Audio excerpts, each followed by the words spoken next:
시청자 여러분 안녕하십니까. MBN 뉴스 와이드입니다. 오늘은 윤석열 대통령의 정치 멘토로 불리는 심평 변호사와 먼저 국내 정치 현안에 대해서 살펴보도록 하겠습니다.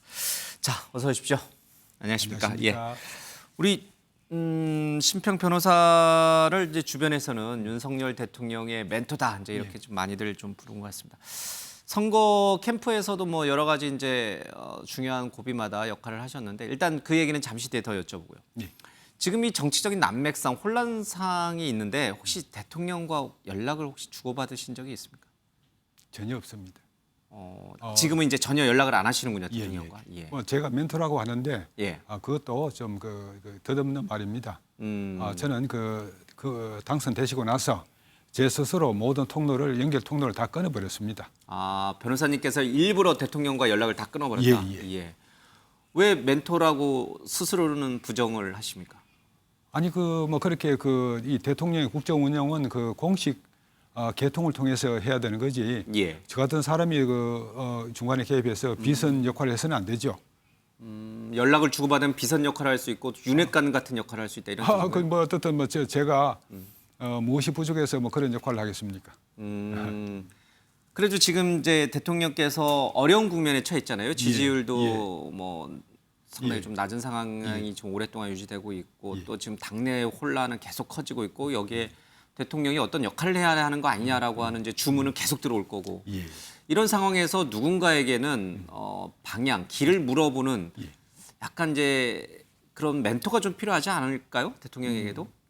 다만 제가 느끼기에는 예. 제가 자주 쓰는 글이 페이스북이나 뭐 그런 데에 올라가고 예. 이런 글들을 윤 대통령이 참고로 하시는 거 아닐까 하는 막연한 생각을 갖고 있습니다. 그럼 우리 심 변호사께서 SNS에 글을 올리거나 어디 뭐 인터뷰에 나가서 하시는 말씀들을 그렇죠. 대통령이 이제 간접적으로 접하고 어느 정도 이제 뭐 참고로 하시겠죠. 참고를 한다. 예. 그럼 지금 이 시점에서 우리 심 변호사께서 대통령에게 하고 싶으신 말씀은 뭐가 있을까요? 뭐 지금 뭐 상당히 어려운 때인데 지금은 윤 대통령이 이 격려를 받으셔야 하는 그런 시점이죠. 격려를 받아야 된다. 그렇죠. 질책을 받을 게 아니라 격려를 받아야 된다 이런 뜻인가요? 뭐 그러니까 국민으로부터의 질책 말. 뭐 질책에 대한 반성은 많이 하셔야 되겠지만은. 저 같은 사람이라도 윤 대통령은 격려를 좀 해드리고 하는 것이 맞지 않나 하는 그런 생각을 하는데 여하튼 뭐 지금 이런 어떤 난백상들이 조만간 수습이 될 거니까 크게 염려 마시고 하시던 대로 계속 잘 해나가시라고 그렇게 말씀드리고 싶습니다. 지금의 난맥상을 대통령이 잘 정리하고 잘 돌파할 거다 이렇게 보시는군요. 외부적인 요인들이 많은 부분을 정리해 주겠죠. 예를 들면 어떤 부분들, 그러니까 어떤 난관들, 장애물들이 정리가 될까요? 지금까지 지금 이준석 전 대표가 자신의 어떤 정치적 불운이 이 하나의 정치적 박해에 의한 것으로 생겼다는 그런 프레임을 그려서 지금 맹렬한 공격을 하고 있죠. 그러나 이 공격이 점차 어떤 수사가 진행되고 그러면서 국민들이 이거 뭔가 조금 이상하다는 것을 느끼고 있는 그런 상태라고 제가 보고 있고요.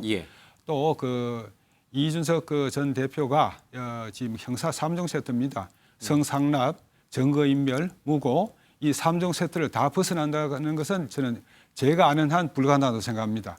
그럼 이 수사 결과가 9월 달 내로 나온다 그러면은 이 이준석 당대표가 건 프레임은 자동적으로 해소가 되는 거죠. 이걸 계기로 해서라도 또 다른 그런 변수가 있겠습니다만은 윤 대통령을 곤란하게 만드는 여러 가지 장애들이 많이 해소되리라고 저는 예측을 합니다.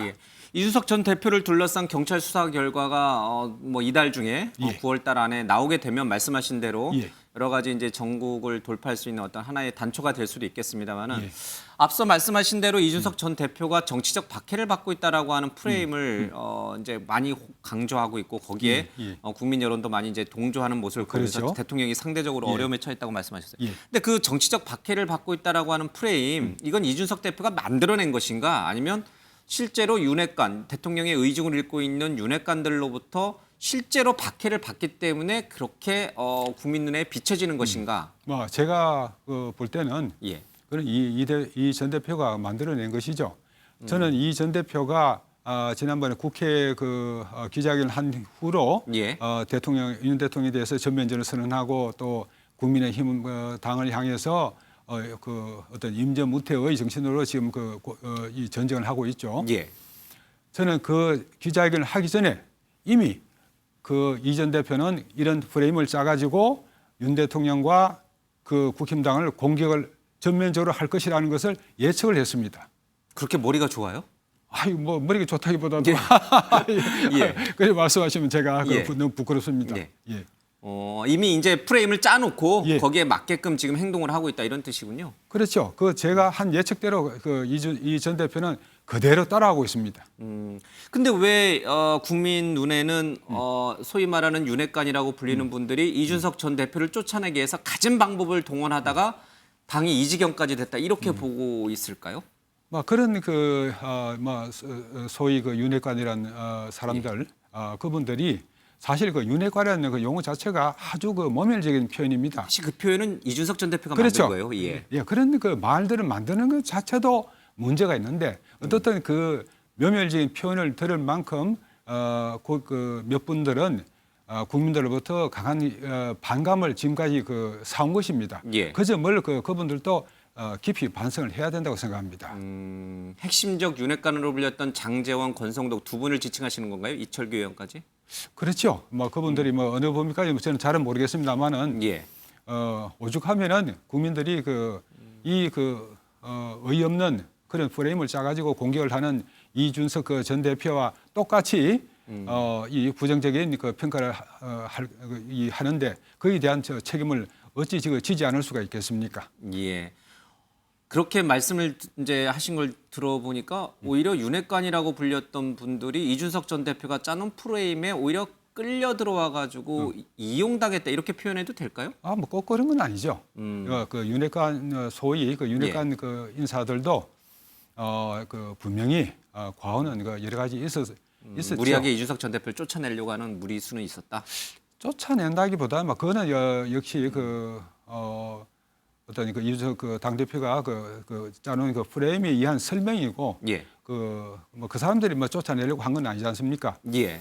당윤리위원회에서 7억 투자 각서 그것을 문제 삼아서 그거는 이준 대표가 분명히 연관성이 있다 이렇게 판단해서 6개월을 당원권 정지를 한 거 아닙니까? 예. 윤핵관이라고 불리는 사람들하고는 관계 없는 것이죠. 예. 이준석 전 대표 얘기가 나왔으니까 그냥 또 바로 그냥 조금 더 여쭤보겠습니다. 예. 지금 전국이 개최도 지금 이제 금지해달라고 가처분 신청을 냈고요. 예. 그리고 여러 가지 이제 앞서 이제 비대위 전환 문제 또 여러 가지 이제 가처분 신청을 또 계속 내고 있습니다. 이것들이 이제 추석 전후로 이제 줄줄이 나올 것 같은데 어떻게 전망을 해서요? 지난번 이 비대위 전환, 비대위원장의 직무를 정지하는 가처분 신청은 사실상 완승을 했다라는 평가가 지배적입니다. 예. 자, 같은 결과가 나올 것인가 아니면 다른 재판부의 결과가 나올 것으로 보이는가? 재판부는 동일한 재판부가 같은 하리라고 재판부니까요. 보는데요. 예. 이미 잘 아시겠지만 정치 사법화 현상이죠. 예. 이런 현상을 재판부가 다룸에 있어서 전 세계적으로 보자면은 사법 적극주의와 사법 소극주의로 나누어집니다. 예. 이 판사가 어떤 국가의 중요 정책 결정이나 소셜 엔지니어링에 관해서 어느 정도 개입할 수 있느냐 이 문제에 관해서 세계적으로 사법 자제에 입각한 사법 소극주의가 대세입니다. 예. 그것은 어느 나라는 마찬가지입니다. 최소한의 개입이군요. 그렇죠. 예. 그러나 지난번 가처분을 인용한 결정은 예. 좀 강한 사법 적극주의를 신한 셈입니다. 그러나 지금 법원 내부에서도 재판부의 가처분 인용 결정이 조금 도를 지나쳤지 않았냐 하는 그런 반성이 나오는 것으로 알고 있습니다. 예. 그래서 지금 후속으로 이어지는 가처분 신청의 재판에서는 전번과 똑같은 결과가 노리라고 우리가 단정해서는 안 될 것입니다. 그러면 당내에서 예. 같은 재판부니까 같은 결론이 나올 것이다. 예. 그러니까 새로운 비대위 구성을 하는 것보다는 이준석 전 대표 원칙대로 예. 새로운 원내대표를 뽑든 해서 최고위로 복귀하는 예. 그게 오히려 더 순리에 맞다라고 하는 주장은 어찌 보면 또 너무 잘못된 주장일 수도 있겠네요. 그럼요. 지금 그 한국의 그 정당사 이 역사를 그 전체를 통틀어 봐도 당 대표란 사람이 이렇게 자기가 소속한 정당을 무참하게 회방을 하고 공격을 하는 이런 행위를 한 당 대표가 어디 있었습니까? 이런 당 대표를 다시 복귀를 시킨다고요? 그건 있을 수 없는 일이죠. 그것은 그렇게 하면은 그 국힘당 하나의 그 당으로서의 그 존재 가치가 없다고 생각합니다. 예, 알겠습니다. 앞서 이제 윤핵관 얘기를 잠시 했는데 장제원 의원이 이선 후퇴를 이제 공식적으로 천명을 했습니다. 그리고 권성동 원내대표도 새 비대위가 구성되고 나면 본인이 이제 스스로 물러나겠다는 쪽으로 이제 거취 표명을 이제 주변에 하고 계시는 것 같아요. 자, 이 이선 후퇴 백의종군이 일부에서는 위장이다, 쇼다. 결국은 뒤에서 뭐 계속 개입하고 관여하고 인사 문제든 정책적인 부분이든 이렇게 할 것이다라는 의구심을 거두지 않고 있습니다. 우리 변호사님께서는 어떻게 보세요? 후퇴를 했으면 그 후퇴를 하는 거고, 그 위장 그 후퇴라는 게 있을 수가 없죠. 예. 그리고 자기가 윤 대통령을 당선시키기 위해서 많은 역할을 했다 그러면은 윤 대통령이 당선되는 것으로서 자기가 충분한 보답을 받았다고 생각해야 됩니다. 더 나아가서 국정 운영에 자기가 그 큰 몫을 가지고 있는 것처럼 그렇게 개입하고 나선다 그러면은 그것은 뜻되지 못한 일이죠. 뭐 예를 드는 게 좀 부적절할 수도 있겠습니다만은 과거 김대중 전 대통령 시절의 건노가 고문이라든지 아니면 문재인 대통령 시절의 양정철 그렇습니다. 실장이라든지 이런 분들처럼 아예 권력으로부터 멀어져 있었어야 된다. 그렇죠. 막 그것으로 하나의 그 정권 교체가 된 것으로 역사적 소임을 다한 것으로 만족하면서 자제를 할 수 있어야죠. 그럼 이제 이분들이 이선 후퇴, 백의종군 늦었지만 다행스럽고 바람직한 방향이다 이렇게 보시고. 예, 아주 다행한 일이죠. 근데 계속 그러실 것인지 아니면은 나중에 다시 핵심 관계자로 실세 권력자로 다시 돌아올 것인지. 다시 복귀한다 그러면 국민들이 용납하시겠습니까? 그럼 이제 그분들의 시대는 일단 일막이 끝났다 이렇게. 뭐 시대가 끝났다기보다도 이제 그 과거처럼 그 국정 운영에 주도적인 역할을 하시지는 않겠죠. 대통령과 이렇게 자주 이제 연락을 하시면 제가 대통령 의중은 어디에 있냐 이제 여쭤보고 싶기도 했는데 어쨌든 대통령의 마음을 잘 읽으시는 분 중에 한 분이시니까요. 그러면 지금 윤 대통령은 그 장제원 의원이라든지 권성동 원내대표의 이선 후퇴 어떤 생각을 갖고 있을까요? 그 부분에 대해서. 뭐 제가 잘은 모릅니다만은 그런 것이 그 윤 대통령의 그 뜻에 의한 것으로 듣고 있습니다. 이선 후퇴가. 대놓고 혹시 윤 대통령이 당신들 이제 좀 물러나시오. 특히 그 권 의원에 대해서는 많은 실망을 하신 것으로 알고 있습니다. 권성동 원내대표에 대해서요. 왜 어떤 부분이 실망스러웠을까요? 많이 그 실수를 했죠. 얼마나 많은 실수를 했습니까? 적어도 이 여당의 그 어떤 가장 책임 있는 자리에 있는 분이 지금 그 권성동 의원만큼 많은 실수를 한 분이 과연 누가 있었습니까? 발언의 실수 또는 문자 공개 뭐 이런 걸 말씀하시는 거예요? 검수안박 그 법안에 대해서 덜컥 합의를 해줘 가지고 여권 전체가 괴멸할 위기에 빠져버렸고 또 청와대 대통령실 그 직원 채용에 관해서 사적 채용 논란 말씀하시는군요. 그런 이 사적 채용 그런 걸 떠나서 입에 담아서는 안 될 그런 말들을 해서 이 국민들의 그 분노를 산 거 아닙니까? 이런 여러 가지 일들이 계속 중첩되어 왔는데 이거는 책임 있는 자리에 있는 분이 도저히 해서는 안 될 실수였죠. 이제 그 부분에 대해서도 대통령도 이제 많이 실망을 하셨다. 저는 그렇게 듣고 있습니다. 근데 사실 대통령실과 여의도 여당은 뗄래야 뗄 수 없고 또 무시하고 외면하고 또 혼자 독보적으로 갈 수도 없는 관계 아니겠습니까? 그렇죠. 뭐 싫으나 예쁘나 싫으나 같이 가야지만 이 윤석열 정부가 성공할 수 있는 상황인데 대통령의 의중을 잘 읽을 수 있는 그나마 두 분이 이제는 이선으로 후퇴했습니다. 그게 뭐 대통령의 뜻이든 아니면 뭐 본인들의 자의든 그 빈자리는 그러면 누가 채워야 됩니까? 그 여의도에 대통령을 보좌할 수 있는 대통령을 지원할 수 있는 두 핵심 윤핵관들의 빈자리는 누가 채워야 됩니까? 아니 그 대한민국에 그 두 사람밖에 사람이 없습니까? 인지가 많다. 얼마든지 있습니다. 대통령을 도와서 성공한 정부를 만들고 예. 또 나라를 발전시켜 나갈 인재들은 숱하게 있습니다. 일각에서는 그 윤핵관들이 물러나고 나면 예. 용산에 있는 이른바 검사 수사관 출신들의 검핵관이라고 또 어떤 분은 지칭하더라고요. 예. 그분들 그리고 서초동 검찰이 이제 움직일 것이다. 이제 검핵관과 서초동의 시대가 열릴 것이다. 이렇게 전망하시던데 혹시 동의하십니까? 검찰 출신으로 그 대통령실에 그 들어간 분들, 예. 그러나 이제 그런 분들은 또 한계를 갖고 있지 않습니까? 예. 아무래도 그 정무적인 감각은 약하겠죠. 그런 그 한계를 가진 분들만으로 그 예. 대통령실이 운영될 리는 없을 겁니다. 그럼 그 외에 어떤 부분은 누가 보완해 갑니까? 김대기 실장을 비롯한 정책 관료들이 그러면 찾으면 얼마든지 있습니다. 인재는 예. 혹시 적절한 인물을 추천하실 생각도 갖고 계십니까? 정 없으면 뭐 제가 추천해드리죠. 그렇게 되면 또 핵관으로 분리되시는데 알겠습니다. 추석이 코앞입니다. 대통령 지지율이 조금 이제 일부 여론조사마다 다르긴 합니다만은 이제 30% 중반까지 이제 다시 회복된 여론조사도 좀 있고 또 오늘 나온 갤럽 조사를 보니까 여전히 20%예요. 무엇이 문제라고 보십니까? 왜 이렇게 지지율이 낮은 거예요? 왜 이렇게 반등을 못 하고 있는 거예요? 과거에 말이죠. 그 노무현 대통령이 이 정권 초기에 민주당 내에 그 여당 내에 심각한 내분이 일어났죠. 예. 그러면서 그 당시 그 지지율이 20%대 초반으로까지 밀렸습니다. 예. 이 지금 그 윤 대통령의 그 지지율이 그 어떤 갤럽이 여러 가지 어떤 면에서 그 신빙할 만한 뭐 것인데 거기서 30%대를 그 넘어가지 못하는 것은 제일 큰 것은 역시 그 당 내분이죠. 여당 내의 그 내분이죠. 그게 해소되지 않는 한 저 지지율은 안 오른다. 그렇겠죠. 그러나 그 내분은 조만간 수습될 겁니다.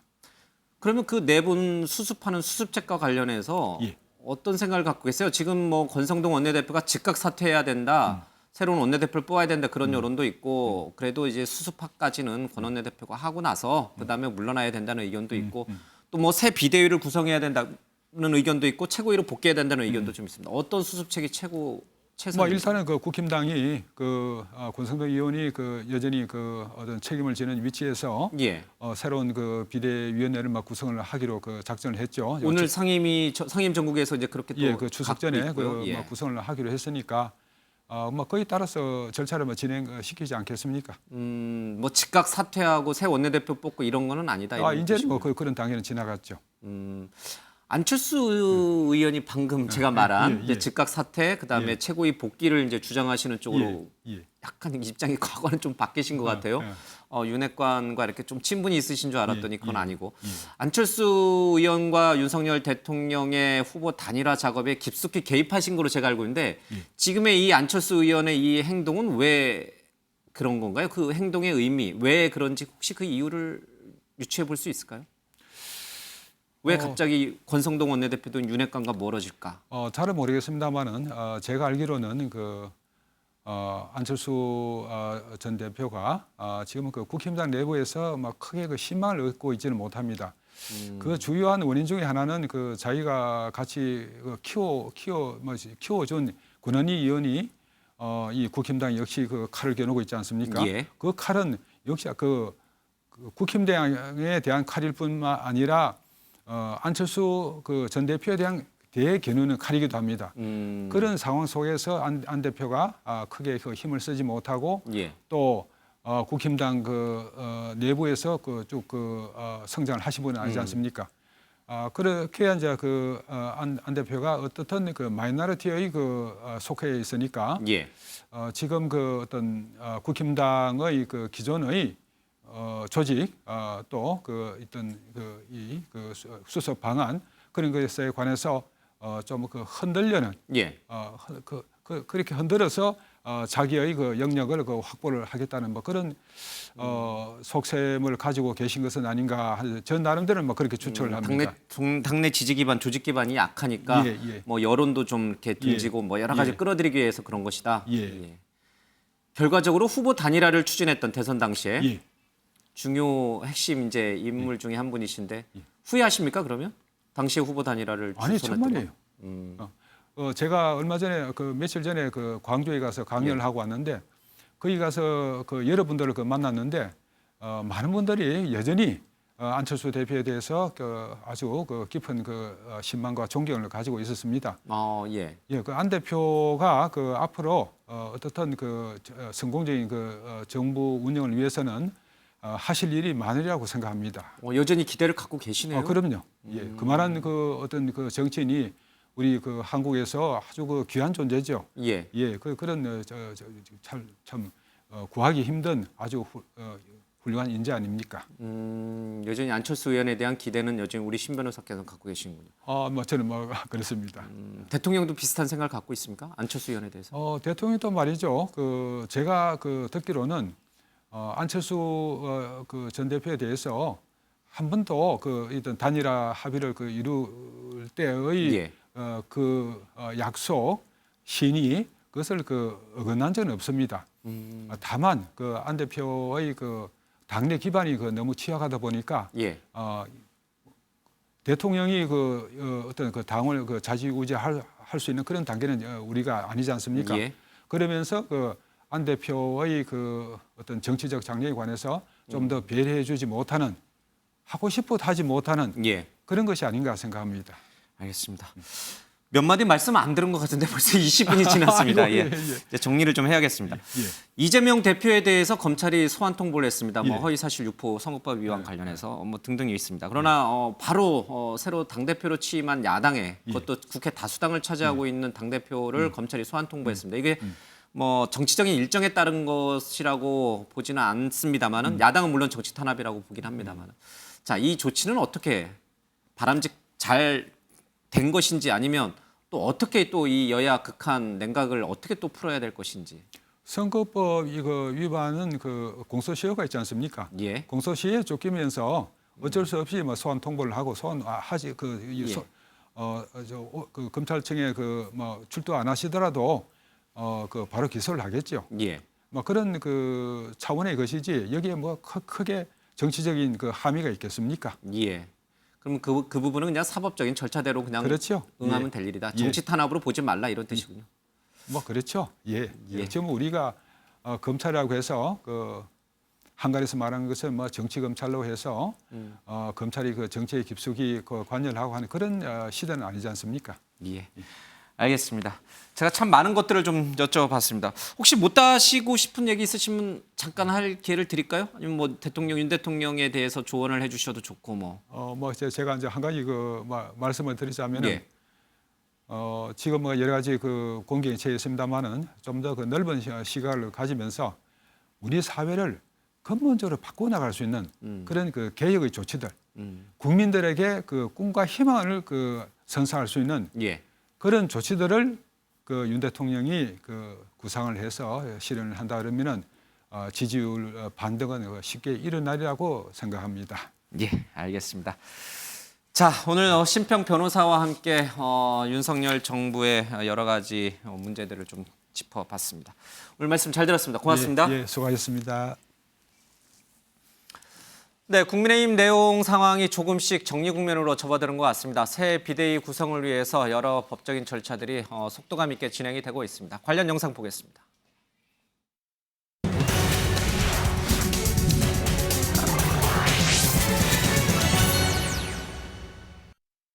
제6차 상임전국위원회 결과를 말씀드리겠습니다. 오늘 상임전국위원회에서는 2개의 안건을 논의했습니다. 첫째, 당헌 개정안 심의 및 작성안이 원안대로 의결되었습니다. 그리고 전국위원회 소집 요구안이 원안대로 의결되었습니다. 첫 번째 가장 중요한 당헌 개정안은 96조 1항에 비상대책위원회를 두는 규정을 개정했습니다. 당대표의 권리, 그다음에 최고위원의 기능 상실 부분을 명확하게 규정을 해서 선출직 최고위원 5명 중에서 4명 이상이 사퇴할 경우로 명확하게 규정을 했습니다. 그 경우에는 반드시 비상대책위원회를 가도록 이제 된 것이죠. 그게 가장 중요한 개정안이고요. 그다음에 비상대책위원회 15인 중에서 당연직으로 원내대표와 정책위원장을 당연직으로 두는 규정도 신설했습니다. 최고위로 돌아가는 문제에 대해서 질의하신 분들도 있었습니다. 비상대책위원장의 직무를 정지하는 부분만 되어 있습니다. 그 부분만 효력이 미치기 때문에 이미 최고위원회는 비대위 출범으로 해산된 상황이기 때문에 최고위로 돌아갈 수 없다라는 설명도 있었습니다. 예, 오늘 당원 개정안 원안이 의결이 됐습니다. 민주주의 네. 지금 이제 비상 상황에 대한 조항을 이제 추가로 넣었어요. 그렇죠? 네. 이제 그러면 네. 이제 법원이 비상 상황이 아닌데 비상 상황을 인위적으로 만들어서 이렇게 한 것에 대해서 네. 이제 모든 해소가 된 거예요. 이제는 법원이 더 이상 가처분 신청을 이준석 전 대표의 손을 들어줄 수 있는 그 명분이 이제 사라져 버린 거예요. 우선 이제 절차를 갖추기 위한 예. 것 중에서 이전에 가처분 결정문에서도 예. 나왔지만 절차적으로는 문제는 없다. 다만 비상 상황이라는 측면에서 그걸 어떻게 규정했냐 측면에서 실체적? 근거가 없다. 예. 실체적 근거가 없다라고 예. 주장 이제 거기 판결문에 나와 있었죠. 그 부분에 대해서 이제 국민의힘의 지도부 국민의힘 의원들이 이제 근거를 기준을 마련한 예. 거죠. 최고위원들 5명 중에 4명이 사퇴할 시에 구체적으로 안을 만들었고요. 그래서 이제 물론 중앙위에서 의결이 있어야 되고요. 그렇게 된다면 의결이 된다면 사실은 이제 절차상의 비상 상황에 대한 그 규정 절차도 이제 근거가 마련이 되는 거죠. 예. 근데 물론 이준석 대표가 지금 가처분 신청을 해놓은 상태고요. 법원에 또 같은 재판부입니다. 예. 같은 재판부에서 재판을 이제 심사를 하기 때문에 어떤 결과가 나올지에 대해서는 조금 의견이 엇갈리고 있는데요.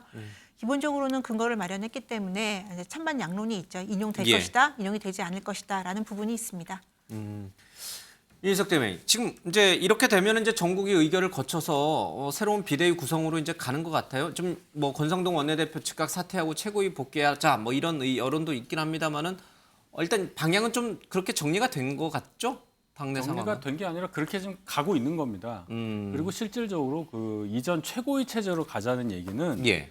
법원의 본안 판단이 있은 게 아니기 때문에 갈 수가 없어요. 저희 당원 당규상 예. 비대위가 설치되면 최고위가 해산이 되거든요. 구 예. 당원 당규에 의하더라도 그렇게 되면 최고위가 지금 없는 거예요. 예. 근데 만약에 법원에서 그건 잘못됐다고 본안 판단 딱 했으면 뭐 예. 갈 수도 있겠는데 지금 나온 법원의 결정은 주호영 비상대책위원장의 향후 직무 집행에 대해 정지해달라는 것밖에 없기 때문에 가고 싶어도 못 가는 겁니다. 그렇게는.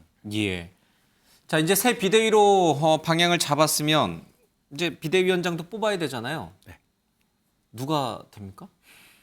그거는 이제 당에서 중지를 모아서 뭐 듣는 얘기가 있을 거 아닙니까? 뭐 어떤 분들의 이름이 거론되고 뭐 주호영 비대위원장이 다시 맡는다는 의견도 있고 예. 맡아야 한다는 의견도 있고 또 다른 이제 중재급 의원분들 중에 좀 역량 있는 분들 추천이 몇 명 되시는 걸로 그렇게 들었습니다. 예. 주호영 비대위원장이 다시 비대위원장 맡는 거는 문제는 없어요? 직무가 정지되신 분이 또 맡는 거는? 그 비대위와 새 비대위는 다르니까요. 아. 거기에 뭐 문제를 삼을 수는 없겠는데 다만 예. 새로 또 비대위가 출범을 했는데 예. 그 전 비대위 문제가 있어서 다시 만들어지는 그런 전 비대위 소속의 위원장이 오는 부분에 대해서는 예. 뭐 신선함이라든지 이런 측면에서 좀 문제가 있다고 지적은 받을 수 있겠습니다. 예. 법적인 문제를 좀 여쭤봐야 될 것 같아요. 현 변호사님. 그러면 네. 이제 새 비대위로 가면 또 비대위원장 뽑고 이렇게 되면 네. 지금 이준석 대표가 이제 새 비대위를 꾸리지 못하게 지금 정국위를 개최하지 못하려고 금지 가처분 신청을 또 해놨잖아요. 이게 이제 14일이란 말이에요. 근데 이제 추석 전에 새 비대위는 출범할 것 같고 네네. 만약 또 법원이 이준석 전 대표의 그러니까 정국위를 개최하는 걸 금지해달라는 그거를 들어줄 가능성이 있습니까? 이 시기상으로 조금 안 일단은 맞는데. 예. 이미 정국위를 개최해버렸기 때문에 예. 이미 8일 날 정국위를 개최해버리면 예. 14일 날 심문하는 거 의미가 없죠. 그러면 어떻게 돼요? 그거는 이제 정국위에서 뭐 확정된 각하하거나 비대위원장. 뭐 이럴 가능성이 많고 각하되거나 아니면 뭐 취할 가능성이 많고 오히려 이준석 대표 입장에서는 이 추가적으로 선임한 비대위원장 직무정지 가처분 또 내야 되는 거군요. 그렇죠. 또 내야 되는 거죠. 또 낼 가능성이 많고. 예. 근데 이제 쟁점이 그거죠. 지금 말씀처럼 이제 당헌 당규를 바꾼 거지 아닙니까? 현재 상황이 법원에서 비상 상황이 아니라고 예. 하니까 현재 상황에 맞게 이제 당헌 당규를 바꾼 거거든요. 그럼 이제 결국은 그 법원에서 결정했던 것도 이거잖아요. 예. 전당대회에서 당원과 국민들이 뽑은 당 대표를 이렇게 전국위에서 바꾸면서 비상 상황으로 규정하면서 해임해 버렸다는 거거든요. 지금은 이제 비상상황으로 규정한 걸 해임했는데 어쨌든 예. 결론적으로 전국위에서 해임한 건 똑같거든요. 예. 물론 이제 절차는 거쳤죠. 당헌이라는 어떤 걸 바꿔가지고 예. 1번은 이제 그러면 당을 그렇게 소급적으로 현 상황에 맞게 적용이 되느냐 이 문제가 좀 걸리는 거고, 두 번째는 결론적으로 결국은 전당대회 당원과 국민이 뽑은 당대표를 예. 전국위에서 어찌 보면 이제 민족 정당성에서 밑에 있는데 거기서 당헌 개정이라는 방법을 통해서 해임한 게 과연 정당하냐, 예. 이 부분이 제가 보기엔 다퉈질 것 같습니다. 장 기자님, 그 지금 국힘 내부의 여론은 어때요? 이제 중진 의원들은 권성동 원내대표의 즉각 사퇴 뭐 이런 것들을 요구하면서 지금 방금 이 새 비대위로 가는 거를 이제 반대하셨잖아요. 네. 근데 지금 초재선 의원들이 강하게 이걸 밀었고 네. 이제 중진 의원들이 초재선 의원들한테 밀린 건가요? 사실 초재선 의원들이 이제 대통령의 뜻을 받아서 이행하고 있다라는 여의도 뭐 정가의 예. 관가 얘기들이 막 계속 나오고 있는데요. 실제로 국민의힘 내부에 뭐 단일 대우가 있는 것 같지는 않습니다. 무슨 결정을 하든 다 합의로 결정을 하고 있어요. 다 박수로 결정을 하고 있거든요. 비밀 투표하면 그리고 달라져요? 만장일치했다 이렇게 만장일치로 결정했으니 뭐 재론이 없다 이렇게 예. 주장을 하지만 실제 뚜껑을 열고 뭐 개별 의원들을 접촉해 보면 의견이 정말 다 백가쟁명식이고요. 입장이 다 다르고요. 예. 근데 이제 하나 분명한 것은 초재선 의원들, 뭐 초선하고 재선도 조금 약간 결이 다르긴 한데 특히 초선 의원들 같은 경우에는 지금 대통령 뜻이 저러한데 여기서 반발을 해봐야 될 일이 아니다라고 예. 해서 코드를 약간 맞추는 이런 경향이 있는 것 같고요. 그런 이유는 아무래도 2024년 공천 때문에 그런 거 아니냐라는 분석이 예. 나오면서 동시에 이제 중진 같은 경우에는 그 동네에 나가서 무소속으로 나가도 당선될 수 있다 이런 자신감이 있으신 분들은 예. 중진들은 별로 눈치 안 보고 원칙대로 이것은 문제가 있는 절차니까 문제다라고 지적을 하시는 것 같습니다. 근데 지금 보면 대단히 복잡해요. 그 본인은 사퇴하지 않았으니까 현직 최고위원이라고 주장하는 김용태 최고위원이 현재 계시죠. 예. 그리고 또 지금 비대위원들이 또 그대로 남아 있습니다. 아무도 사퇴를 안 했어요. 예. 그리고 만약에 새 비대위원장이 선출이 돼서 예. 8일 날 그래서 또 이분이 새 비대위원들을 또 꾸리면 기존의 비대위원들하고 이분들은 또 어떻게 되는 건지 아니면 비대위원장만 뽑고 이 비대위원은 그냥 가는 것인지 예. 그리고 예컨대 이제 14일 날 심리하고 바로 결정이 나올 수도 있는데 여기에서 예컨대 직무정지 가처분이 또 인용이 된다고 한다면 그럼 또 어떻게 되는 건지. 그러니까 지금 국민의힘은요. 내부가 너무 심각하게 어지러운 상태예요. 그래서 이제는 좀 정리를 해주셔야 된다. 이런 생각이 좀 듭니다. 뭐 너무 어지럽대요. 어떻게 정리를 좀 해달래요. 정리를 하는 방안들을 두고 갖고 왜냐하면 계세요? 이준석 대표도 뭐 본인은 아직 대표 권한이 있으니까 현 대표다. 뭐 현 최고위원이다. 아니다. 또 전 최고위원이다. 막 혼용돼서 쓰고 있거든요. 좀 정리하는 방안을 갖고 계세요? 지금 당에서 뭐 새 비대위 체제로 가기 위한 당원 개정이라든지 이런 작업을 하는 과정은 결과적으로는 비대위다. 최고위가 아니고 비대위다. 예. 그리고 1차 비대위가 아니고 2차 비대위다. 이렇게 정리를 하면 될 것 같고요. 법원의 판단은 별개입니다. 뭐 법원에서 어떻게 하는지는 지켜봐야 되겠지만 어쨌든 비대위 체제로 새 리더십을 꾸릴 거고 그래서 그 안에서 언제가 되었건 간에 전당대회를 해서 새 지도부를 만드는 것 거기까지가 지금 상정되어 있는 계획이다. 이렇게 보시면 되겠습니다. 알겠습니다. 자, 이런 와중에 이선으로 후퇴하는 윤핵관들은 정말 후퇴한 것일까 아니면 위장 후퇴일까 논란이 좀 있습니다. 영상 보겠습니다. 저는 새로운 정부 잘 만들어서 당선인을 대통령실로 모셔다 드리고 여의도로 돌아오겠습니다. 그런 말씀을 드렸는데 그 생각에는 전혀 변함이 없고요. 안녕하세요. 어제 페북글 올리신 배경 좀 여쭤보려고. 아니, 그러니까 페북 글 그거 자체를 봐주세요. 아니, 대통령께서 지금 권성동 원내대표랑 그 의원님한테 싸우지 말고 자제하라 이렇게 메시지 냈다고 하거든요. 혹시 그게 배경이 됐는지. 한 말이 없어요. 그 어제 페북글 가지고 전략적 후퇴라는 해석도 나오거든요. 오늘. 아이고 있는 그대로 좀 봐주세요. 나 할 말이 없다니까요. 의원님 대통령이 할 말이 없다니까요. 권성동 의원님이랑 의원님이랑 좀 사이 안 좋은 거에 대해서 불쾌감을 표하셨다 이런 보도가 있었잖아요.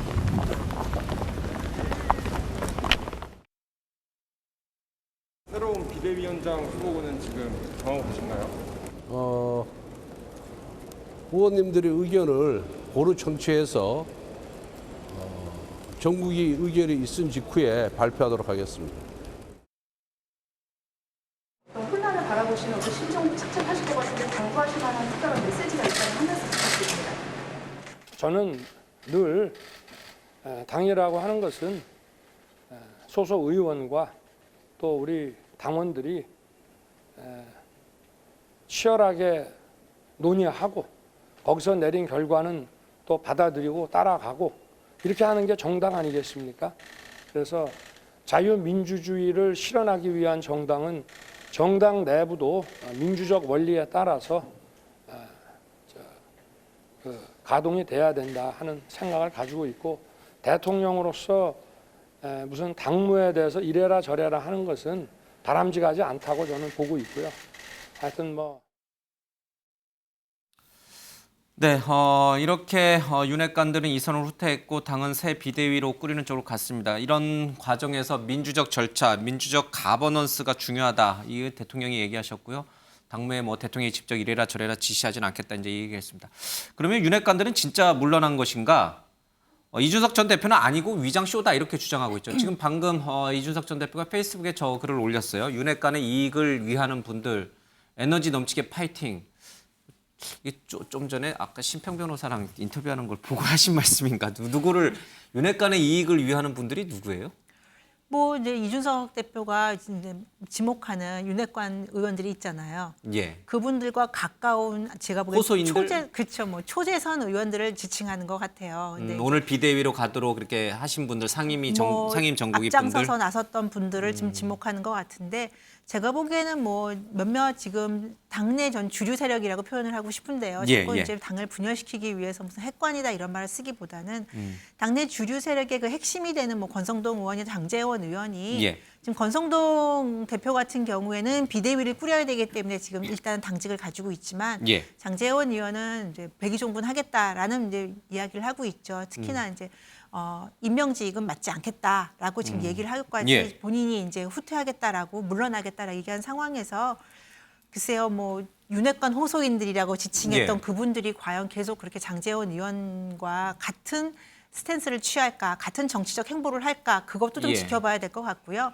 일단은 당내 주류의 그 두 분들이, 권성동 대표 제가 보기에는 비대위를 꾸리고 난 이후에는 사실은 원내대표나 이런 직에서 물러날 수밖에 없는 상황입니다. 저는 그건 수순이라고 봐요. 그래서 권성동 대표나 장제원 의원이 이렇게 얘기한 이상 저는 이 국민의힘에서 그리고 또 언론이나 많은 부분에서 좀 이제 후퇴해서 화면에서 좀 사라지면서 국민의힘이 자정 능력을 가지고 새롭게 태어나는 그런 모습을 보일 때다. 그래서 이준석 대표도 너무 당내 갈라치기 하면서 윤핵관과 윤핵관 호소인 그 주변에 뭐 이런 분들이라고 자꾸 지칭하지 말고, 어차피 지금 조용히 칠곡에서 책 쓰겠다고 했잖아요.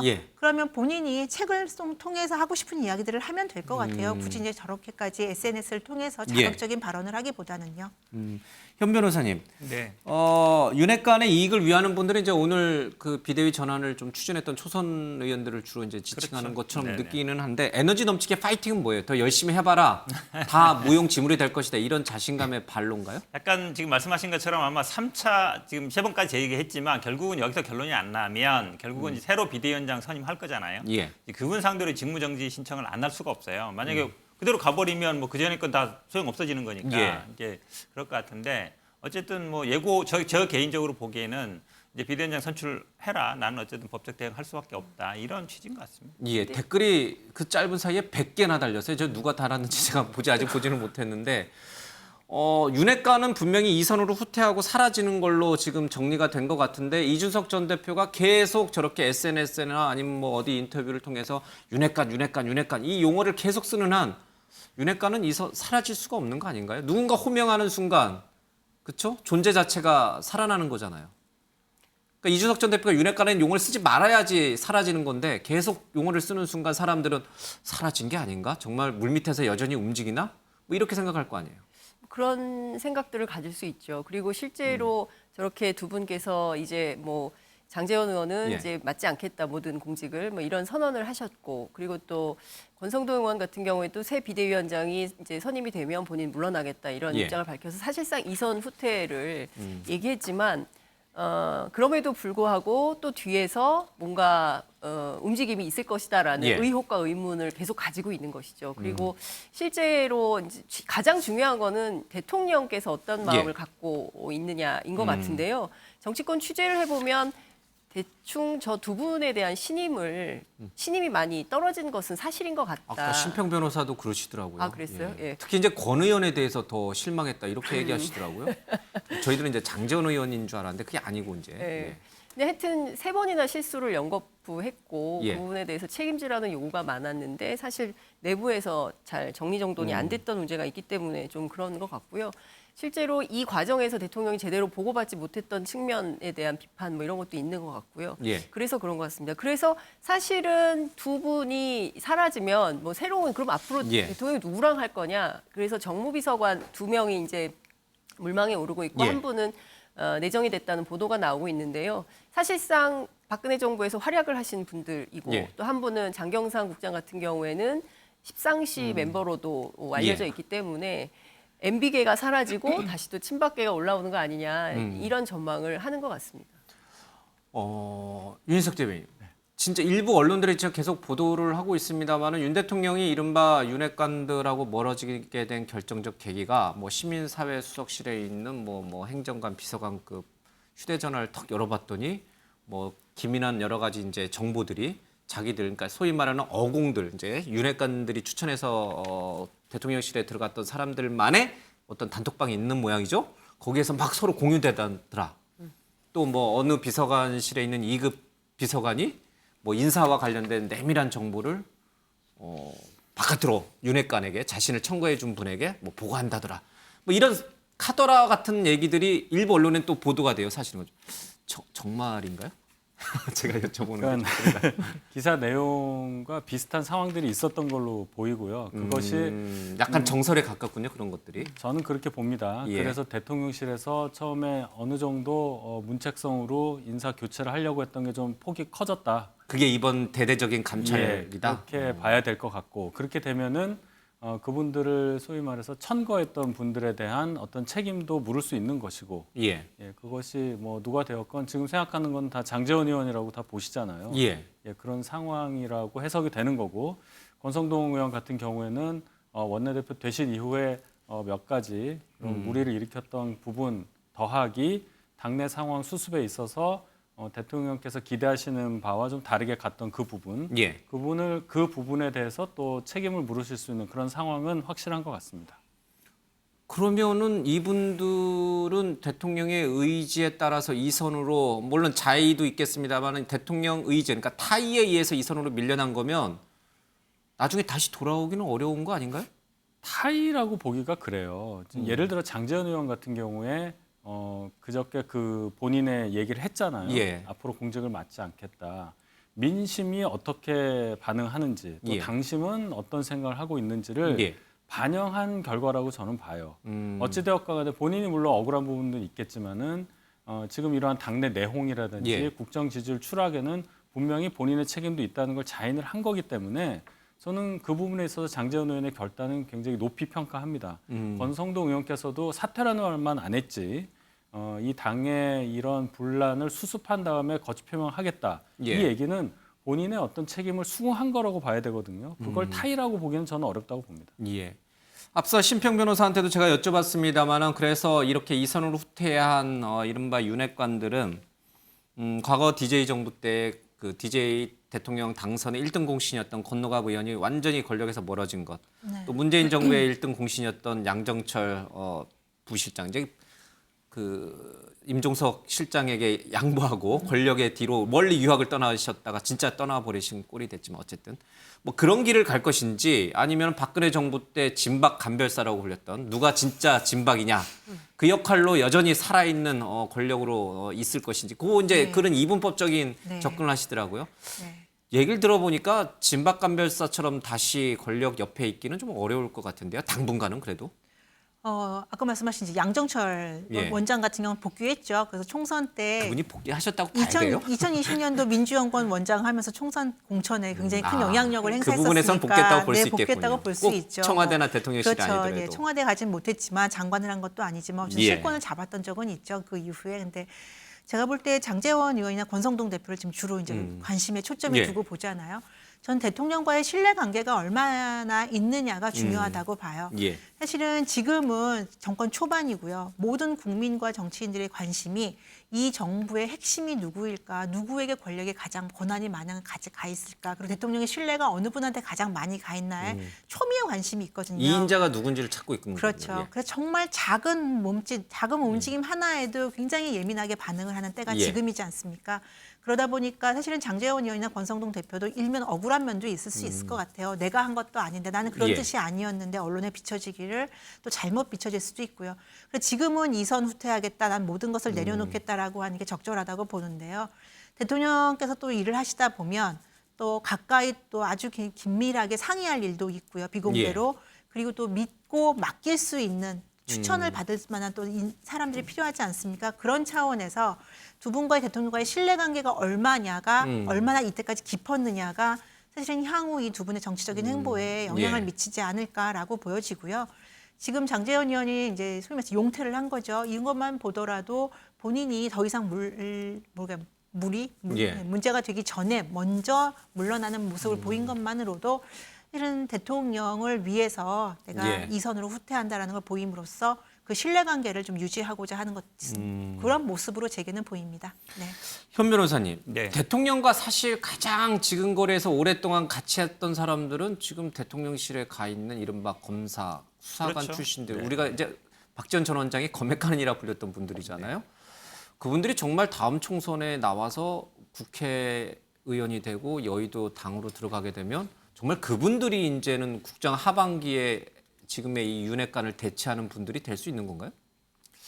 뭐 그렇게 시도는 할 걸로 봅니다. 왜 그러냐면 거기에는 지금 한동훈 장관도 포함되어 있습니다. 당연하죠. 예. 주진우뿐만 아니라 여러 이제 검찰 출신들 비서관뿐만 아니라 있는데 왜 그러냐면 지금 뭐 장제원 의원 같은 경우도 한 1년 정도밖에 관계가 안 됐거든요. 그리고 그렇죠. 예. 권성동 의원도 어릴 때 친구라 그러지만 사실은 정치한 게 서로 어찌 약간 대면대면 하거든요. 예. 아주 가까운 사이는 아니라고 알려져 있고. 그렇다고 그러면 정치권에서는 그렇게 친한 분이 없는 거예요. 그 장제원, 권성동 빼고는. 그렇죠. 그나마 있던 분들인데 그러면 당연히 지금 대통령실 인사 정리도 보면은 총무, 그다음에 인사, 뭐 그다음에 공직기강. 법무, 공직기강 이런 데 주도하고 있잖아요. 그러니까 여기 분들은 하나도 안 나갔거든요. 언론에서는 뭐 이분들도 내칠 거라 그러는데 저는 그거는 좀 아니다라고 봐요. 왜냐하면 지금 나가는 분들은 대부분 보면은 예를 들어서 시민사회 수석, 정무 한마디로 얘기하면 이제 여의도 분들이 대부분 가 있는 거잖아요. 예. 근데 이분이 정치적으로 그러면 예를 들어서 지금 뭐 이명박 쪽 가까운 사람들하고 정치를 해왔다고 보는데 그렇다 해서 바로 뭐 친박 분들하고 갈 수 있느냐 쉽지 않아요. 공통점이 없거든요. 그리고 그분들은 또 어찌 보면 직접 구속시키고 약간 구원이 있거든요. 그거를 이제 물론 뭐 그때 한번 만났습니다만 그걸로 풀 정도는 아니고 그러면 정치적인 기반은 저는 없다고 봐요. 그러면 아마 총선 공천 당연히 뭐 될 만한 지역들, 좋은 지역들이 지금 벌써 누구는 어디 간다는 얘기들이 많이 나오고 있습니다. 검사 출신들 중에 뭐 어디 뭐 좋은 자리들 간다는 얘기 나오고 있거든요. 그 본인들 가고 싶으면 그 자리 다 갈 수 있는 거예요? 아니 국민의힘 같은 경우에는 보면은 예전에 이제 좀 뭐 민주당도 그렇습니다만 대통령이 힘이 쓸 때는 굉장히 공천과 관련된 지금도 나오는 거 보면 뭐 진박이 멀박이 나왔던 것이 다 공천 때 나온 얘기잖아요. 근데 대통령이 힘이 의중이 실릴 수밖에 없고 최근에 지금 보시면 알겠지만 이번에도 의원총회 전후에 초재선 의원들한테 직접 전화를 했다는 얘기가 나오거든요. 그 얘기는 예. 뭐냐면 이제 통하지 않겠다. 누굴 통하지 않고 직접 어찌 보면 예전에 당 총재처럼 관할한다는 얘기예요. 그럼 예. 당연히 공천 때도 영향을 미칠 수밖에 없는 것이고 그렇기 때문에 초재선 의원들이 또 그게 민감하게 반응한 거거든요. 그럼 당연히 본인들 마음에 안 드는 사람들 내보내고 그다음에 그 자리를 누구 신겠어요? 본인한테 충성하거나 본인이 옆에서 봤을 때 업무 능력이 뛰어나다고 생각하는 검사 출신들을 넣을 수밖에 없죠. 저는 뭐 그렇게 갈 걸로 보고 있습니다. 대통령이 초재선한테 일일이 뭐 연락을 했다 내지는 이제 사인을 보냈다는 얘기는 뭐 일부 언론 보도도 있었습니다만은 오늘 대통령 말씀 들어보면 당무에 이래라 저래라 바람직하지 않다라고 말씀하셨는데 지난번에 안 믿으시는 그 말을 안 믿으시는 아니 거예요. 이준석 대표 얘기도 뭐 바빠서 못 봤다 그러는데 지금 뭐 저 온 나라에서 다 얘기하고 있는데 모른다는 게 말이 안 되잖아요. 근데 저는 그거 좀 지적을 좀 하고 싶은데 예. 대통령께서 지금 똑같은 화법으로 얘기를 하고 계시거든요. 예. 오늘 아침에 그 이재명 민주당 대표 수사 문제와 관련해서도 뭐 신문을 꼼꼼히 보지 않아서 잘 모른다 이렇게 얘기를 했는데 민생을 챙기고 있기 때문에 너무 바빠서 뭐 이런 얘기를 하는데 이준석 대표 때도 비슷한 예. 뉘앙스로 얘기를 했거든요. 그러고 나서 이른바 내부 총질이나 하는 당대표 체리따봉 사태가 터진 거 아닙니까? 그래서 이 난리를 겪고 있는 건데 대통령의 화법이 계속 저런 식으로 솔직하지 못하면 오히려 국민들에게 신뢰를 잃을 수밖에 없다. 한 번 정도는 그럴 수 있겠다라고 생각하지만 계속 이 문제가 쌓이면 나중에 거짓말 논란도 나올 수 있다라는 생각이 좀 듭니다. 그렇기 때문에 경우에 따라서 홍보라인에서 저렇게 써줬다면 예. 정말 그건 매우 심각한 문제가 있는 거고요. 홍보라인에서 그렇게 써주지 않았는데 대통령 마음대로 저렇게 말씀을 하셨다고 한다면 저 화법은 반드시 바꾸셔야 된다. 예컨대 이렇게 얘기할 수 있잖아요. 검찰이 수사 중이기 때문에 대통령으로서 직접 발언하거나 언급하는 것은 적절하지 않습니다. 이 정도 얘기하면 되잖아요. 근데 전혀 모르는 것처럼 나는 몰라 이렇게 하는 것은 맞지 않죠. 우리 장 기자님 해석에 우리 윤 대변인은 굉장히 못마땅한 건지 예, 고개를 절레절레 흔듭니다. 그게 아니라는 뜻이군요. 아니, 못마땅한 건 아니고요. 예. 그런 질문을 오늘도 좀 몇 군데서 받았는데 그러니까 마지막에 말씀하신 그 부분 그렇게 해석하는 게 맞죠. 이제 화법의 문제인 건데 설마 이 상황을 모르셨겠습니까? 그런데 이것을 언급하는 것이 부적절하고 여러 가지 억측, 불필요한 오해를 낳을 수 있기 때문에 예. 직접 답변하시기 어려우니까 그 상황에 맞게 좀 말씀하시다 보니 좀 듣기에 따라서 좀 거북할 수 있는 표현이 나온 건데 저는 장 기자님 마지막에 하신 말씀 이런 상황에서 언급하는 건 부적절하다. 그런 뜻으로 해석하는 게 낫다고 저는 생각합니다. 그럼 개인적으로는 어떻게 생각하세요? 대통령이 과거 권위주의적 정당 체제 하에서의 총재처럼 이렇게 일일이 초재선 의원들에게 전화해서 어떻게 하라라는 행동 지침을 내리거나 아니면 총선에서 과거 진박감별사처럼 뭐 진짜 나를 위해서 충성할 수 있는 사람을 핵심적으로 여의도에 입성시킬 수 있도록 해라라고 하는 그런 역할을 하는 거는 바람직합니까? 아니면 그렇게 해서는 안 되는 겁니까? 일단 그 일부 보도를 이 사실인 것처럼 전제로 말씀하시니까 예. 그거는 확인이 안 된 얘기라는 걸 제가 예. 저 말씀을 먼저 드리고 예. 그럴 수 있는 당 상황이 안 돼요. 대통령이 일일이 지시할 상황이 아니다.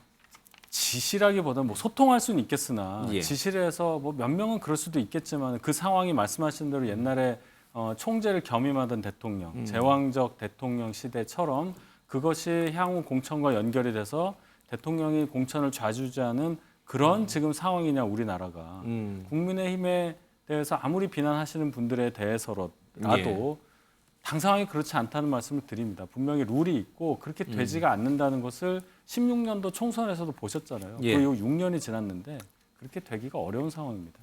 알겠습니다. 앞서 심평 변호사에게도 얘기를 했습니다만 질문을 던졌습니다만은 이 추석이 코앞인데 이 좀처럼 지지율이 좀 올라오질 않고 있습니다. 물론 일부 여론조사 30%, 35%까지 나오는 여론조사도 좀 있었습니다. 자, 정말 이거를 심평 변호사의 주장은 당 내용 때문이라고 이제 말씀을 하시는데 그래서 이제 다음 주가 되면 우리 추석 전인가요? 추석 직전이 되죠, 그렇죠? 예, 이제 네. 기아 추석 전까지는 네. 그래도 어느 정도 올라오면서 추석을 맞이해야 추석 민심이 좋고 그래서 또 이제 또 기반을 마련할 텐데 그 조언을 좀 해주셔야 될 것 같아요, 네 분이. 예, 뭐 쓴소리든 좋은 소리든 좀 대통령 지지율이 어떻게 하면 올라갈 수 있을지 좀 잠깐 듣고 우리 이준석 대표에게로 넘어가죠. 아까도 이제 오늘 언론에서도 나왔지만 대통령께서 민생 행보하고 계시지 않습니까? 추석 앞두고 이제 어려우신 예. 분들, 그다음에 나이 드신 분들께 직접 찾아가서 선물도 드리고 일일이 이제 집도 한번 예. 돌아보면서 그리고 관심을 많이 보이는데 이 장면들이 그리고 이런 정책적인 행보가 당 내용 때문에 보도도 안 되고 국민들께 잘 전달이 안 되고 있어요. 그러니까 이제 대통령의 어떤 정책이나 부처의 정책, 특히 지금 굉장히 경제적으로 어려운 예. 상황 아닙니까? 그런데 이것들에 대한 해법이나 정책, 정부의 발표들은 국민들에게 제대로 전달이 안 된 상황에서 이준석 대표가 가처분 신청했다. 그다음에 다시 또 비대위를 어떻게 간다. 예. 중앙위가 어떻게 된다. 지금 국민들께서 국민의힘의 당원 당규에 대해서 굉장히 전문가가 되는 수준이 되고 있습니다. 예. 그래서 저는 이 부분은 지금의 지도부와 이준석 전 대표도 사실 도의적인 책임을 져야 된다고 생각을 해요. 예. 이 상황이 이렇게 된 거에 대해서는 그래서 이 당 상황을 빨리 추석 전에라도 마무리를 져야 된다. 근데 사실은 비대위는 구성된다고 하지만 이준석 대표가 또 가처분 신청한 게 14일 날 예. 심리가 들어가지 않습니까? 그래서 그 부분이 정말 안타깝다. 그래서 그럼에도 불구하고 추석 전에 어떻게든 마무리가 되는 모습을 보여야 국민들의 마음을 다시 살 수 있다라고 봅니다. 대통령이 뭘 어떻게 하는 것보다는 당내 환경, 외적인 환경이 먼저 바뀌어야지만 네. 지지율이 올라갈 수 있는 여건이다. 예, 윤 대변인은 그럼에도 불구하고 대통령은 뭘 어떻게 해야 되는지, 윤석열 정부는 뭘 어떻게 해야 되는지, 대통령실은 어떻게 해야지 되는 건지. 대통령스러운 모습을 계속 보여주시면 됩니다. 지금 잘 하고 계시다고 보고요. 물론 예. 당 내용 상황이 정리되지 않았지만 다른 대통령들과 달리 지지 기반을 확보한 상태에서 선출되신 게 아니라 예. 대통령이 되신 이후에 지지 기반을 새로 만드셔야 되는 입장이에요. 그래서 지금처럼 국정 행보를 뚜벅뚜벅 하신다면 조금씩 지지율은 확보되고 지지층 또한 확고하게 구성이 될 거다 이렇게 생각합니다. 장 기자님은요? 사실 지지율이 이제 오늘 갤럽 27% 지난주하고 똑같은 결과가 나왔고 사실 만 5세 때 24% 찍고 조금 올라가는 추세긴 하지만 그렇다고 해서 30% 이상을 넘고 있는 수준은 아닙니다. 그렇기 때문에 여기에 가장 중요한 원인이 뭐냐. 여론조사를 해보면 윤석열 대통령 스스로라는 여론조사 결과가 많아요. 근데 저는 앞서도 이제 화법 말씀을 좀 드렸는데 대통령이 이제는 국민들에게 좀 솔직해지셨으면 좋겠어요. 그래서 진심 어린 태도, 언행 뭐 이런 걸 통해서 신뢰를 회복하지 않으면 지금 수준에서 여론조사 추석 이후에 민심이 더 사나워질 수도 있다. 그걸 막으려면 스스로 먼저 솔직해지고 겸허해지시면 좋겠다라는 당부 말씀을 저는 꼭 좀 드리고 싶습니다. 현 변호사님요? 저는 칠곡에 가서 이준석 칠곡이요? 이준석 대표 만나는 게 가장 좋은 방법이라고 봐요. 예전에 울산도 막 사자고 그랬잖아요. 그러니까 사실은 이 갈등의 모든 근원은 윤석열 대통령과 이준석 대표에 있는 거 아닙니까? 다 알고 있잖아요. 아무리 아니라고 얘기해도 그거 맞아요. 그러면 그거를 풀어야 되는 것이지 그걸 피한다고 없어지지 않거든요. 지금 뭐 딴 데 가서 행사하고 뭐 시장 가고 뭘 한다 해서 국민들이 관심을 안 가져요. 당이 어떻게 되지? 지금 가처분 한다가 어떻게 되지? 다 거기 관심이 가 있단 말이죠.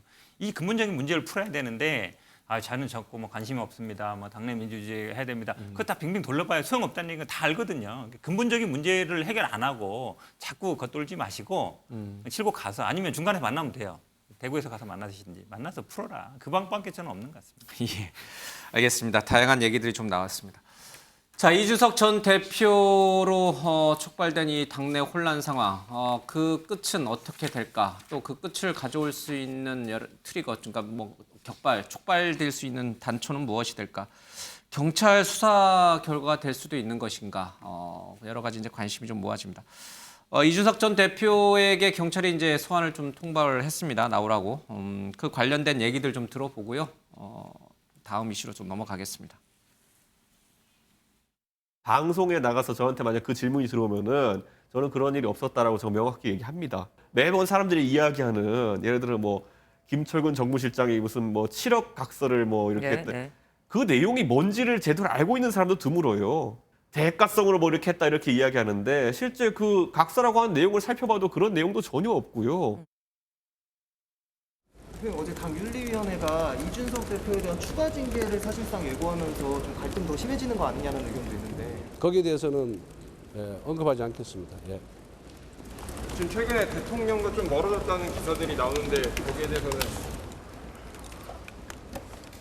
이 매듭을 풀기 위해서는 정치적으로 해결해야 되는데 그 방법은 당대표 재신임 투표를 해야 된다고 생각해요. 재신임 투표요? 왜냐하면 당의 모든 권력은 당원으로부터 나오고요. 당원들께서 이준석 대표를 신임하면 윤리위 징계를 해제하고 당연히 당연직으로 바로 복귀해야 된다고 보고요. 만약에 불신임이 된다면 이준석 대표도 전 사퇴해야 된다. 자, 세 가지 얘기가 나오고 있습니다. 이준석 전 대표에 대해서 경찰 조사 결과가 나오니 그때 좀 보자라는 얘기가 나오고 있고요. 두 번째는 추가 징계를 하자 이런 얘기가 나오고 있고 세 번째는 재신임 투표를 좀 당원들 해보자. 그래서 이 문제를 좀 빨리 추석 전이라도 풀어보자. 이 얘기들이 나오는 것 같습니다. 현 변호사님부터 여쭙겠습니다. 이 세 가지, 그러니까 경찰 조사에서 이준석 전 대표 성상납이나 뭐 여러 가지 이제 알선수재나 여러 가지가 나와서 이준석 전 대표의 정치적 생명이 끝날 가능성이 있는 건지. 저는 뭐 쉽지 않다고 봅니다. 그러니까 왜냐하면 이제 성상납 같은 경우에는 뭐 시효가 많이 지났고요. 그다음에 이거를 뭐 포괄일제라고 얘기한다라 그러는데 2015년 것과 그 전께 좀 달라요. 그 전에는 뭐 박근혜 대통령과 관련된 거고 그 이후에는 뭐 최태원 사면과 관련된 거기 때문에 포괄일제로 볼 수가 없어요. 그다음에 증거인멸 교사는 법적으로 안 되고 그럼 유일하게 남은 게 이제 무고 부분인데 무고는 이제 강윤석 변호사가 고소해야 되는데 강윤석 변호사가 안 하고 이제 다른 분이 있거든요. 강신업 변호사가 해서 그걸로 할 경우에는 좀 이상하고 그런데 어쨌든 추가 징계는 저는 가능성이 있다고 봅니다. 지금 윤리의 추가 징계. 그렇죠. 왜냐하면 추가 징계 이유가 지금 법적인 게 아니에요. 지금 뭐 무슨 양두구역 계곡이 뭐 뭐 신군부리 군사 그동안의 발언을 얘기하는 거거든요. 그러니까 사실은 징계위가 뭐 사전에 징계를 예고했잖아요. 그 의총에서 결의했고 이러다 보니까 가능성이 있다 보이고 저는 뭐 재신임 투표는 그런 일은 없을 것이다 절대로. 왜냐하면 뭐 재신임 투표할 거면 이렇게 가겠습니까? 그냥 최고위로 가서 그냥 6개월 후에 내년 1월에 돌아온 다음에 전당대표 하겠죠. 그러니까 굳이 재심 투표하면 어떻게 될 것 같아요? 저는 재심 투표해도 신임 투표를 못 받을 것 같아요. 신임을 지금 못 왜냐하면 받는다? 당내에서 굉장히 상황이 안 좋으니까. 근데 재심 투표 간다는 얘기는 이 비대위로 가는 것 자체가 오히려 명분이 떨어져요. 비대위 간 것 자체에서. 그래서 저는 재심 투표는 없을 것 같고 어쨌든 기소하면 자동 정지가 있잖아요. 뭐든지 간에 기소하면 폭넓게 돼 있거든요. 그걸로 가든지 안 되면 만약에 기소가 안 되면 그런 그 전에 발언을 이유로 추가 징계하든지. 그렇죠. 저는 어쨌든 그렇게 해서 어떤 식으로든지 간에 뭐 이준석 대표를 쳐내려고는 할 것 같습니다. 그 쳐낸다는 표현은 안 맞다고 아까 심판. 아웃. 알겠습니다. 장 기자님은 저도 이제 재신임 투표는 좀 가능성이 없는데 없는 오늘 거고. 이준석 대표가 방금 전에 페이스북에 2가지 글을 올렸는데 그 중에 하나가 최근에 나오는 이준석 관련된 관련된 내용은 본인의 입장과 맞지 않다라고 입장을 얘기를 했는데요. 오늘 몇 가지가 좀 있었는데 이 재신임 투표도 있고요. 그리고 이제 앞서 우리 얘기를 했지만 지금 3차 가처분 소송을 하면서 필요하면 추가로 새롭게 선출되는 비대위원장과 비대위원들에 대해서도 직무정지 가처분을 하겠다라는 입장이 나왔거든요. 그 변호인단에서. 그래서 2가지 중에 어떤 걸 이야기를 하는지 아직 확인은 안 되는데 예컨대 재신임 투표도 포함이 될 수도 있겠다. 본인은 어떻게 될지 모르니까 이거 합시다라고 합의해서 김용태 최고위원이 라디오 인터뷰에서 얘기한 것은 아니지 않나. 본인 개인의 생각이 아닌가 이런 생각이 좀 들고요. 그리고 이제 앞서 법률적인 얘기는 다 하셨고 제가 꼭 얘기하고 싶은 것은 이것입니다. 어찌됐든 6개월 당원권 정지를 했어요. 1차 징계를. 그리고 나서 지금 뭐 양두구육, 그다음에 뭐 신군부, 개고기 등등 뭐 이렇게 대통령을 어떻게 이렇게 모함할 수 있냐. 이것은 너무나 심각한 문제다라면서 이제 추가 징계를 한다는 것인데요. 어찌됐든 윤리위원회는 독립기구 아닙니까? 국민의힘에. 그런데 마치 그 원내 지도부나 당 지도부의 하명을 받아서 하는 것처럼 돼버렸어요. 제가 보기에 이거는 절차상으로 조금 문제가 생길 수 있다는 것이고요. 두 번째는 그러면 국민의힘 안에는 표현의 자유가 없냐. 대통령께서 그토록 강조하시는 게 자유인데 그 자유는 어떤 자유를 얘기를 하는 거냐. 그럼 이준석이 얘기하는 자유와 그 윤석열 대통령이 말하는 자유는 서로 다른 자유인 거냐, 뭐 체제적 자유냐, 사회권적 자유냐, 뭐 이런 논쟁이 막 붙고 있는데요. 저는 이렇게 누구를 비판했다고 해서 징계를 한다. 그럼 앞으로 국민의힘 내부에서 무슨 비판을 어떻게 할 수 있을까요? 저는 이것은 언론을 막는 거라고 생각하고 경우에 따라서는 그야말로 표현의 자유를 제약하는 아주 나쁜 정치의 선례를 남길 수 있다 이런 비판이 좀 추가 징계는 더 안 좋은 후폭풍을 가져올 것이다 이렇게 보시는 거예요. 윤변 장 기자님 말씀 중에 표현의 자유 말씀하셨는데 비판, 비난까지는 뭐 가능하다고 보는데 비방은 좀 그렇지 않습니까? 예를 들어서 양두구육 물론 해석의 여지가 있겠지만 뭐 신군부, 절대자 이런 표현으로 대통령을 직접적으로 지칭하면서 뭔가 정치적으로 공격을 한 것에 대해서는 윤리위원회에서 판단할 여지가 있다고 보고 국민 여러분들도 다른 논리는 다 잊어버리고 그것만 기억하잖아요. 양두구육, 개고기 이런 단어들. 그래서 이렇게 거친 단어 쓰는 것이 이런 문제를 낳는다. 이게 문제이기 때문에 지금 거론이 되는 거고 정치적 책임 부분은 있을 것 같아요. 기소 여부에 대해서는 제가 법률 전문가가 아니어서 뭐 시효가 지났고 여러 어려움이 있다는 건 이해는 하는데 경찰이 아마 공소시효 지나서 기소를 할 수 없다는 얘기를 밝히면서도 수사 결과에 대해서는 아마 브리핑을 할 겁니다. 시효가 지나서 이거를 송치하면서 기소 의견으로 못하지만 이러한 것은 밝혀졌다라든지 아마 그런 거는 국민적으로 관심이 있을 거예요. 그럼 어떤 식으로든 제가 볼 때는 정치적으로 좀 책임을 질 수 있을 만한 사안이 밝혀질 수도 있다. 그래서 이런 여러 가지들이 이준석 대표에게는 좋지 않다고 생각하고 징계 부분만 말씀드리면 지금 윤리 분위기가 징계를 할 수도 있을 것 같아요. 일단 강경하군요. 의총의 결정을 존중한다는 말도 했지만 그 전에 입장문에서 무슨 얘기를 했냐면 이러한 거친 언사 쓰는 부분에 대해서 경고성의 얘기를 했어요. 전에 7월에 징계할 때도 이미 그런 얘기를 하고 굉장히 강경하게 나가지 않았습니까? 윤리는 그때 징계보다 더한 징계를 때릴 만한 사유를 찾은 거예요. 그땐 품위유지 위반에 불과했는데 이번에 좀 다르지 않습니까? 그래서 그런 방향이 좀 있는데 좀 더 어지러워질 것 같고 마지막으로 그 재신임 투표 이 얘기는 왜 이준석 대표에 대해서만 이런 그 과정을 거쳐야 하느냐를 먼저 묻고 싶고 왜 특혜를 주느냐 이 뜻이군요. 이런 과정이 없잖아요. 없는 제도를 만들어서까지 해야 될 이유를 모르고 그리고 만약에 이 전당원 투표를 통해서 재신을 묻는다고 할 때 당론 분열 어떻게 할 겁니까? 이건 제도적으로 해야 되니까 당에 여러 제도가 있다 이 말씀 드립니다. 그 현 변호사님께서 잠깐 손을 드셔서 짧게 듣고 우리 민현주 의원님 좀 마지막에 듣겠습니다. 사실은 저도 그 경찰이 수사 결과를 발표하면서 사실은 검찰이 예전에 그런 경우 많거든요. 그러니까 기소되는 부분에 대해서만 딱 얘기하면 돼요. 근데 성상납은 기소는 안 되는데 이런 사실이 있었다. 이거면 이제 거의 이제 경찰이 정치를 하는 거죠. 어찌 보면. 왜냐하면 그걸로 이제 윤리적 비난을 하겠다는 거잖아요. 근데 수사기관은 그거는 생각해 봐야 됩니다. 왜냐하면 본인들이 기소하는 거와 불기소하는 걸 딱 구분해서 이거는 끝났으니까 불기소. 기소하는 부분에 대해서 설명해도 돼요. 근데 이런 사실이 있었는데 공소시효에서 기소 못한다. 하지만 이런 사실이 있었다. 그래 버리면 지금 예를 들어서 지금 김건희 여사 관련해서 공소시효 문제 되잖아요. 근데 수사 안 하거든요. 조사 안 하잖아요. 그냥 공소시효 지났으니까 공소권 없으면 할 것 같다 이런 얘기 나오잖아요. 그 반대되는 거죠. 그다음에 지금 표현 자꾸 얘기하는데 예를 들어 신군부 절대자 이런 얘기는 탄원서에 나온 얘기예요. 그걸 누가 공개했죠? 그냥 법원에 편지 쓴 거예요. 근데 그게 공개되면서 문제되는데 그거는 이준석 대표 잘못이 아니죠. 알겠습니다. 이게 시간이 30초밖에 없나? 예. 전 짧게 말씀드리면 표현의 자유라고 말씀을 하셨는데 이건 사실은 국민의힘을 지지하는 당원들분과 그 지지자분들에게 굉장히 모욕적인 말입니다. 물론 공개될 걸 예상하지 못하고 했던 말지만 어쨌든 공개가 됐습니다.